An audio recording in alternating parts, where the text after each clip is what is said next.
Praise God. Praise God. God is good all the time and all the time. God is good. Praise God. Praise God. Isang mapagpalang araw sa bawat isa. Sa pagkakataong ito, tayo po itutulog, lalapit sa ating Diyos na buhay na may pananampalataya na kung saan may dalawa o tatlo na nagkatipon sa kanyang ngalan, naroon siya sa kanilang kalagitnaan. Sa araw na ito, tayo po ay dudulog sa Panginoon sa ngalan ng bayan ng Salcedo sa probinsya ng Eastern Samar. Ating hihilingin na maitatag ang altar ng ating manunubos sa bayan ng Salcedo. May mudag sa atong mga kaigsuunan diha sa Visayas ug sa Mindanao. Bisan pa katong atong mga kaigsuunan nga anaa sa Luzon ug sa laing nasod. Dalaygon ang Ginoo sa walay katapusan.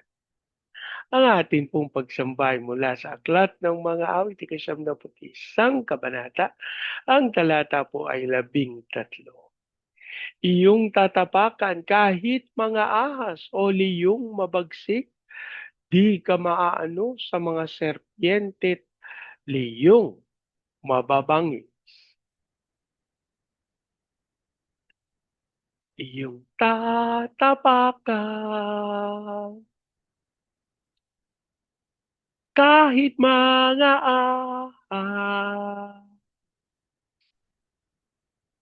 o liyong mabagsik. Iyong tatapakan kahit mga ahas o liyong mabagsik. Di ka maaano sa mga serpiente, leyong mababangis. Di ka maaano sa mga serpiente, leyong mababangis. Ama naming Diyos na makapangyarihan sa lahat, kami po'y nagpapasalamat sa pagkakataon na minsan pang makadulog at makalapit sa iyong panlalaman. Kami po ay nagpapakumbaba. Hingi ng tawad sa lahat naming pagkakasala at aming idinudulog sa iyo, Panginoon, na ang banal na dugo ng aming manunubos ang siya maglinis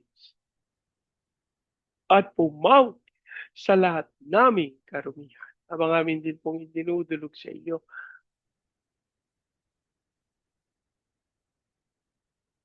ang probinsya ng Eastern Samar at ang bayan ng Salcedo, ang aming panalangin, ang lahat ng alta at lahat ng kasunduan na ginawa sa bayan ng Salcedo nang hindi ayon sa pangalan ng aming manunubos ay mapawalang bisa sa pangalan ni Jesus. At sa pangunguna ng iyong Santong Espiritu ang aming panalangin, maitatag ang alta ng aming manunubos sa bayan ng Salcedo. Maraming salamat po ang aming pag-asa at tinugon nyo at tinanggap namin ang aming panalangin sa pangalan ng aming Panginoong Yesus. Amen. Amen. Amen. Amen. Amen. Amen. Amen. Praise God. Praise God. Ang atin pong pagpupulay ay mula sa aklat ng Exodus, 11 na kabanata. Ang talata po ay 31 hanggang 35. Mana ang itinawag ng mga Israelita sa pagkaing pinupulot nila. Ito ay parang buto ng kulan, maputi at lasang galyetas na minasa sa pulo. Sinabi sa kanila ni Moises, ito ang utos ni Yahweh. Kumuha kayo ng kalahating salop ng mana. Itatago ninyo ito upang makita ng inyong magiging mga anak at mga apo ang pagkain ibinigay ko sa inyo nang ilabas ko kayo sa Ehipto. Sabi naman ni Moises kay Aaron, kumuha ka ng isang banga at lagyan mo ng kalahating salop na mana. Pagkatapos ilagay mo sa harapan ni Yahweh upang itago para sa ating mga magiging mga anak at mga apo. Gaya ng iniutos ni Yahweh kay Moises, inilagay ni Aaron sa loob ng kaba ng tipan ang palayok ng mana. Mana ang kinakain ng mga Israelita sa loob ng 40 taon hanggang sa dumating sila sa Kanaan. Ang isang salop ay katumbas ng higit sa 4 litro. Ang Diyos po ang magpala ng kanyang buhay at makapangyarihang salita. Sa bahagi pong ito ng banal na kasulatan ay ating matatagpuan na huwag kalimutan ang katapatan ng Diyos. Alalahanin ang mana. Ano po? Ang pagpapala at provision ng Diyos ay hindi lamang para sa ating pangangailangan ngayon. Dapat din itong maging alaala na magpapaalaala sa atin at sa susunod na henerasyon tungkol sa kanyang katapatan.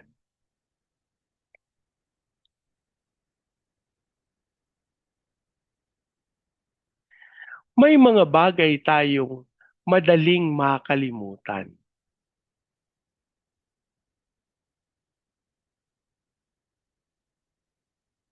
Kapag may problema, naaalala natin ang problema. Kapag may kulang, naaalala natin ang kakulangan. Kapag may pagsubok, naaalala natin ang sakit. Pero minsan, nakakalimutan natin ang isang mahalagang bagay, ang katapatan ng Diyos. Kapag nasa gitna tayo ng problema, parang wala nang ibang ginawa ang Diyos para sa atin. Pero kung babalikan natin ang ating buhay, makikita nating ilang beses na tayo tinulungan ng Diyos. Ilang beses na siyang naglaan. Ilang beses na siyang nagbukas ng pintuan. Ilang beses na niya tayong iniligtas. Ito po ang matatagpuan natin sa talatang ating pinasa, ang tungkol sa pag-alaala. Matapos ibigay ng Diyos ang mana sa Israel, hindi naman niya sinabing kainin nyo. Sinabi niya, itago ninyo ito upang makita ng inyong mga anak at mga apo. Bakit? Dahil alam ng Diyos na madaling makalimot ang tao. Kaya ngayong araw, pag-uusapan natin ang 3 bagay.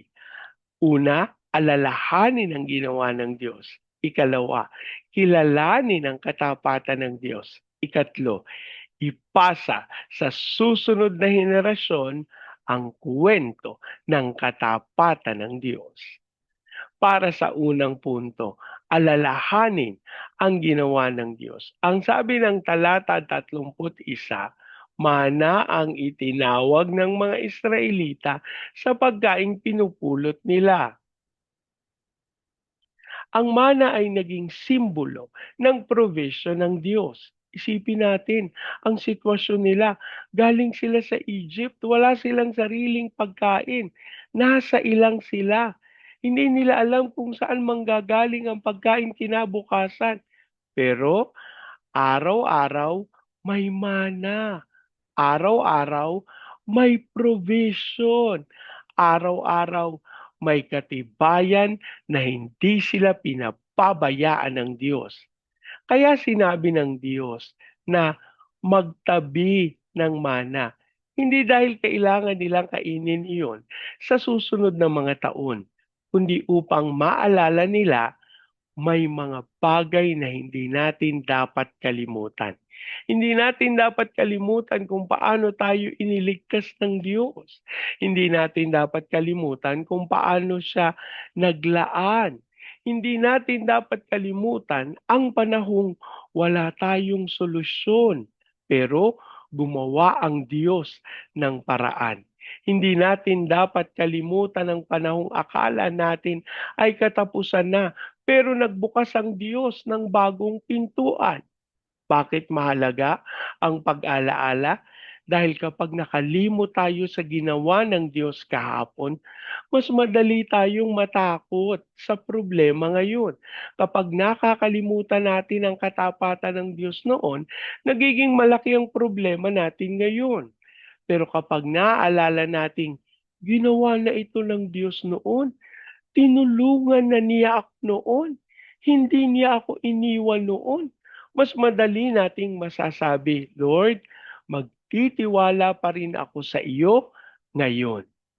Mga kapatid, ang memorya ng katapatan ng Diyos ay nagbibigay ng lakas para harapin ang kasalukuyan.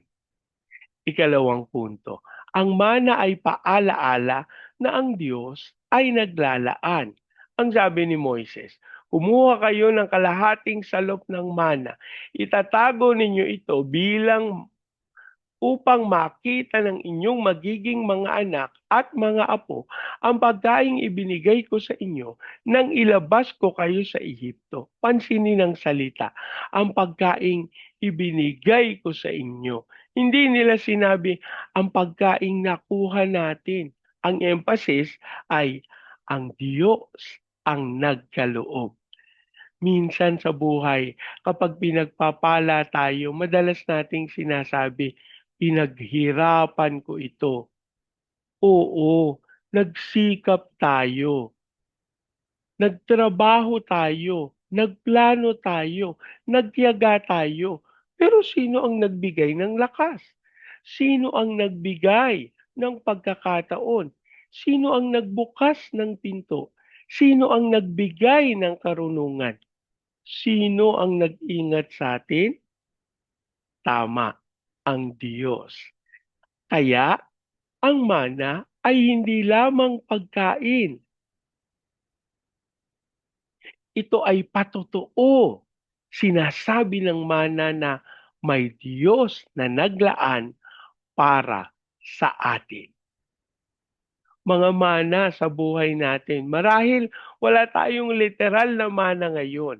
Pero mayroon tayong mga mana moments. May mga pagkakataon na hindi mo alam kung saan manggagaling ang pambayad. Pero nagkaroon ng provision. May pagkakataong akala mo wala ng paraan. Pero may dumating na tulong. May pagkakataong sarado ang isang pinto. Pero binuksan ng Diyos ang ibang pinto. May pagkakataong pagod ka na, pero binigyan kanya ng lakas. May pagkakataong gusto mo nang sumuko, pero may taong ginamit ang Diyos para palakasin ka. Mga kapatid, huwag nating tawaging coincidence ang lahat ng ginagawa ng Diyos sa ating buhay. May mga bagay na dapat nating balikan at sabihin, dito nakita ko ang kamay ng Diyos. Ikatlong punto, ang alaala ay dapat ipasa sa susunod na henerasyon. Napakahalaga nito. Hindi sinabi ng Diyos na itago lamang ang mana para sa kanila. Sinabi niya, upang makita ng inyong magiging mga anak at mga apo. Kasama ang mga anak at apo dahil may patotoo ang Diyos na hindi dapat mamatay sa isang henerasyon. Ang ginawa ng Diyos para sa iyo ay maaring maging pananampalataya ng iyong mga anak.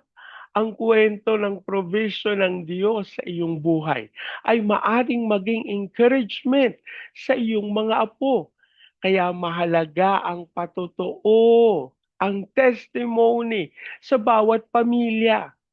Kailangan marinig ng mga anak ang kwento patungkol sa mga dakilang bagay na ginawa ng Diyos. Minsan, ang alam ng anak natin, pagod si daddy, busy si mommy, maraming problema sa pamilya, pero kailangan din nilang marinig, "Anak, noong panahong iyon, tinulungan kami ng Diyos. Kulang kami noon, pero naglaan ang Diyos. May problema kami noon, pero hindi kami pinabayaan ng Diyos. Akala namin wala ng pag-asa, pero gumawa ang Diyos ng paraan." Hindi madali ang buhay noon, pero naging faithful ang Diyos. Bakit?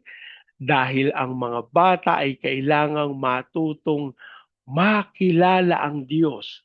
Hindi lamang bilang isang pangalan sa Bible, kundi bilang isang Diyos na kumikilos sa buhay ng kanilang pamilya. Mga kapatid, ang mana ay paalaala na ang Diyos ay kasama natin sa mahabang paglalakbay. Sa verse 35 ang sabi, ang mana ang kinakain ng mga Israelita sa loob ng 40 taon hanggang sa dumating sila sa Kanaan. 40 taon. Hindi 40 araw. Hindi 40 linggo. 40 taon. Ibig sabihin, hindi isang beses lamang naglaan ng Diyos.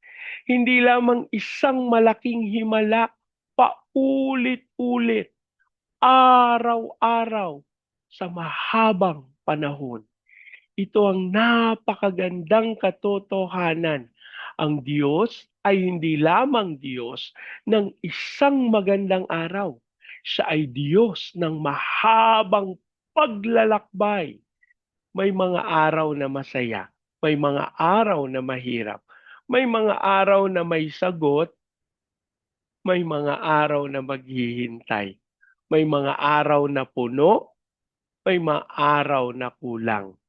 Pero sa lahat ng panahon, nariyan ang Panginoon. Hindi laging malalaking himala ang ating natatagpuan. Minsan, naghihintay tayo ng malalaking miracle. Gusto natin malaking pagbabago. Gusto natin isang malaking breakthrough. Pero tignan natin ang mana. Araw-araw. Hindi dramatic. Hindi spectacular. Araw-araw. Pero sapat. At minsan, ganito rin ang ginagawa ng Diyos sa buhay natin. Hindi niya binabago agad ang buong sitwasyon. Minsan, binibigyan kanya ng sapat na lakas para sa araw na ito. Sapat na grace, sapat na provision, sapat na courage. At kapag lumipas ang isang araw, may panibagong himala. Huwag nating hamakin ang mga maliliit na pagpapala. Minsan hinihintay natin ang malalaking pagpapala kaya hindi natin napapansin ang maliliit. Pero ang mana ay maliit. Parang buto ng kulantro. Simple, ordinaryo, pero galing sa Diyos. Kaya huwag nating hamakin ang maliit na pagpapala. Ang pagkain sa mesa, pagpapala. Ang pamilyang kasama mo, pagpapala. Ang lakas na mayroon ka, araw-araw, pagpapala. Ang pagkakataong makapaglingkod, pagpapala. Dapat nating tandaan na sa lahat ng pagkakataon, ang Panginoon ang tunay na nagkakaloob ng regalo. Minsan, hindi natin kailangan ng bagong miracle. Ang kailangan natin, matutong makita ang miracle na matagal nang ginagawa ng Diyos. Gawin nating mana ang ating mga testimony. Ang mana ay itinatago upang maalaala. Ano ang maaari nating gawin ngayon? Maaari tayong magkaroon ng sariling mana moments. Isulat ang mga panalangin na sinagot ng Diyos. Itala ang mga pagkakataong naglaan siya. Ikuwento sa mga anak, sa mga apo, ang ginawa niya. Magpasalamat sa pamilya. Magkaroon ng panahon upang sabihin, alam mo ba kung ano ang ginawa ng Diyos sa amin noong unang panahon? Hindi lang para magyabang, kundi para magpatotoo. Dahil ang testimony ay nagsasabi, kung ginawa ito ng Diyos noon, kaya niyang gawin ulit ito ngayon. Ang pinakamalaking alaala ay ang katapatan ng Diyos. Mga kapatid, dapat nating isipin na sa lahat ng pagkakataon, hindi makakalimutan ng Diyos na ipagkaloob sa atin ang lahat nating pangangailangan. Maari nating makalimutan kung magkano kinita natin nung isang taon. Maari nating makalimutan ang mga bagay na binili natin. Maari nating makalimutan ang maraming detalye ng ating mga buhay. Pero sana, huwag nating makalimutan ito. Hindi tayo pinabayaan ng Diyos. Noong mahirap, nandoon siya. Noong kulang, naglaan siya. Noong natatakot tayo, pinalakas niya tayo. Nung hindi natin alam ang daan, ginabayan niya tayo. At kung titignan natin ang nakaraan, masasabi nating dakila ang katapatan ng ating Diyos. Ang mana ay hindi lamang pagkain. Ito ay alaala. Alaala ng provision. Alaala ng katapatan. Alaala ng presensya ng Diyos. Alaala na nagsasabing hindi nagpapabaya ang Diyos. Ngayon, baka may mga problema kang kinakaharap. Baka hindi mo alam kung paano matatapos ang sitwasyon. Baka hindi mo alam kung saan manggagaling ang susunod na provision. Tignan mo ang iyong nakaraan. Tignan mo ang mga pagkakataong naglaan ang Diyos. Tignan mo ang mga panalangin sinagot niya. Tignan mo ang mga pinto ang binuksan niya. Tignan mo ang mga pagkakataong iningatan kanya. At sabihin mo, kung naging faithful ang Diyos noon, magiging faithful din siya ngayon. Hindi natin alam ang buong kwento ng bukas. Pero kilala natin ang Diyos na may hawak ng bukas. At yon ay sapat ng sagot. Ngayong araw, gusto kong magbalik tanaw tayo. Ano ang mana mo? Ano ang isang bagay na ginawa ng Diyos sa buhay mo na hindi mo dapat kalimutan? Ano ang isang panalangin na sinagot niya? Ano ang provision na ipinadala niya? Ano ang isang pagkakataon na nakita mong hindi kanya iniwan? Alalahanin mo. Huwag mong itago sa puso mo. Ikwento mo. Ikwento mo sa mga anak mo. Ikwento mo sa pamilya mo. Ikwento mo sa susunod na henerasyon. Sabihin mo sa kanila, anak, gusto kong malaman mo naging mabuti ang Diyos sa amin. At balang araw, kapag ikaw ay wala na, ang kwento ng katapatan ng Diyos ay magpapatuloy. Dahil ang mana ay hindi lamang para sa isang henerasyon. Ang testimony ng katapatan ng Diyos ay ipapasa sa susunod. Kaya mga kapatid, huwag kalimutan ng mana. Huwag kalimutan ng provision. Ang sagot sa panalangin, ang mga himala. Higit sa lahat, huwag kalimutan na ang Diyos ang nagkakaloob. Ang Diyos ay naging tapat noon at siya pa rin ang magiging tapat magpapatuloy. magpakailanman. Manalangin po tayo. Panginoon, maraming salamat sa iyong katapatan. Salamat sa lahat ng mana na ipinagkaloob mo sa aming buhay. Sa bawat pagkain, sa lahat ng provision, sa lahat ng pagkakataon, sa sagot sa aming mga panalangin. Bawat araw, hindi mo kami pinabayaan. Patawarin mo po kami sa pagkakataong nakalimutan namin ang iyong kabutihan dahil masyado kaming nakatingin sa aming mga problema. Tulungan mo kaming alalahanin ang iyong mga ginawa at gawin mo kaming mga tagapagpatunay ng iyong katapatan sa aming mga anak at sa susunod na henerasyon. Salamat dahil sa lahat ng pagkakataon ang iyong kamayang tunay na nagbantay sa amin. Kapag dumating ang mahihirap na araw, tinulungan mo kami. Naging tapat ka sa lahat ng pagkakataon. At kami nananalig, Panginoon, kailanman hindi ka nagbabago.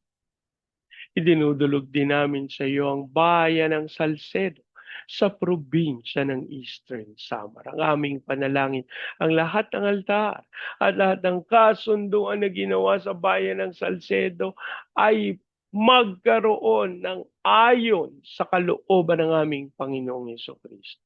Dasal namin na maitatag ang altar ng aming manunubos upang dumalo yung kapangyarihan at kaluwalhatian. We declare the fire of revival sa bayan ng Salcedo. Ariamon dumalo ito sa Baguio City, Cagayan de Oro, Legazpi, Lipa, Manila, Pampanga, Pateros. Kilusan mo ng may kapangyarihan ng aming bayan upang matupad namin yung tawag mo to be the launching pad of the gospel, to be a missionary sending country, to be the America of Asia in the height of its glory. Dasal din namin ang pagkilos mo sa aming President Marcos, Vice President Duterte, sa Senado, Kongreso, Judiciary, Military, Police, Local Government. We declare the fear of the Lord na maghari sa aming mga tagapanguna. Dasal din namin ang iyong biyaya sa aming mga training agencies, katulad po ng Main Lifeline, Asian Center for Missions, Elijah House Philippines Church, Renewal, Asia Pacific International Institute Studies. Ikaw pong magkaloob ng lahat ng pangangailangan upang matupad nila ang iyong dakilang kalooban. We also declare blessing sa mga misyonero at mga OFWs na tinawag mo bilang overseas Filipino witnesses. We also declare blessings sa mga bansa ng Vietnam, Cambodia, Myanmar, Laos, Thailand, Malaysia, Singapore, Indonesia, Brunei. Ilusan mo ng may kapangyarihan at maipahayag ang iyong salita, ang iyong katotohanan ng may kalayaan. As we also declare blessings sa Hong Kong, Macau, Taiwan, hayaan mong dumaloy ang iyong kapangyarihan sa China, Japan, South Korea, North Korea, Brazil, Russia, America. We declare the fire of revival. At hayaan mong gamitin ang mga bansang ito upang ihatid ang katotohanan mo to the rest of the world as we declare peace over Israel. Maraming salamat po. Inaangkin namin tinugon nyo at tinanggap namin ang aming panalangin sa pangalan ng aming Panginoong Yesus. Amen, amen, amen, amen, amen, amen, amen. Praise God. Praise God. Sa pagkakataong ito, yan yung pong salitain ko ang basbas ng Panginoon sa inyo at sa inyong sambahayan. I declare the everlasting love of the Father. I declare the unending blessings of the Son. I declare the sweet, sweet, sweet fellowship of the Holy Spirit now and forevermore. I declare this new house and lot with parking, with a new vehicle, and with a flourishing business. In Jesus' name. Amen. Amen. Amen. Amen. Amen. Amen. Amen. Praise God. Praise God. Hanggang sa susunod po, sama-sama nating ideklara, Pilipinas, God bless you. Big time. And so we declare to God be all the glory in Jesus' name. Amen. Amen. Amen. Amen. Amen. Amen. Amen. Praise God. Praise God.